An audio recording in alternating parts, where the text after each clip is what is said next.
Dashuria për fjalën e shkruar I ka afruar edhe më shumë çiftin Antone Angelina Marku, të cilët jetojnë e veprojnë në Austri, por lidhjen me Xhakovën e kanë të veçantë. Teksa 21 marsi shënon ditën e poezisë, krijuesi Marku ka ndarë përvojën e tij për kohën kur ai ka filluar të merret me shkrimin e poezive. Kur kam filluar të mirrem me poezi, kam qenë I vetmi në familje, edhe isha I pa konkurrencë. Askush tjetër në familje nuk boton të shkruanin, fëmijët edhe të tjerët, po jo dhe të botonin. Dhe kam pas një rahati, një komoditet, sepse isha I pari dhe I vetmi. Një komfortin tënd. Ndjesha edhe I vetmuar.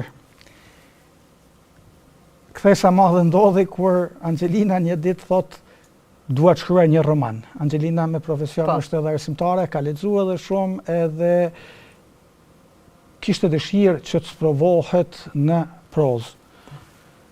U tha u bë, punoj 5 vite në romanin e saj të parë, Dimri I shekullit, e botoj, edhe mu prish ai komfori, ajo rahatia e të qenurit I pa konkurrencë, kështu që filloi gara. Po e mira e kësaj gare është që ne nuk bëjmë garë se kush do të botoj më shumë, po kush do të botoj më mirë, kush do të shkruaj më mirë. Tutje Marku shtoi se lexuesi I parë I shkrimeve e poezive të tija është bashkëshortja Angelina, me të cilën ndajnë të njëjtin adhurim për fjalën e shkruar. Për poezinë, për prozën e shkurt, për romanin, edhe dy të kemi atë fatin që Angelina është lexuesi I parë e shkrimeve të mia para se ato të kem në botim.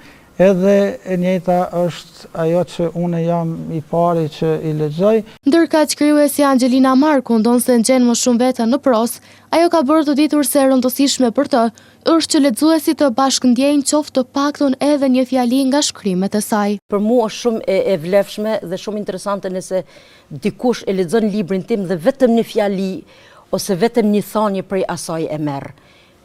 Besoj se sepse në librat e mi shkruhet kundrejt të keqes, e mira dhe e keqja që luftojnë mes vetit. Dhe kisha pas dëshirë që ai që e lexon nëse një resht e merr, do të më kishte bërë të lumtur. E shpallur nga UNESCO, Dita Botërore e Poezisë festohet çdo vit me 21 mars, me synim mbështetjen e diversitetit gjuhësor përmes shprehjes poetike, nderimin e poetëve, leximit e shkrimit dhe promovimin e botimin e poezisë në të gjithë botën.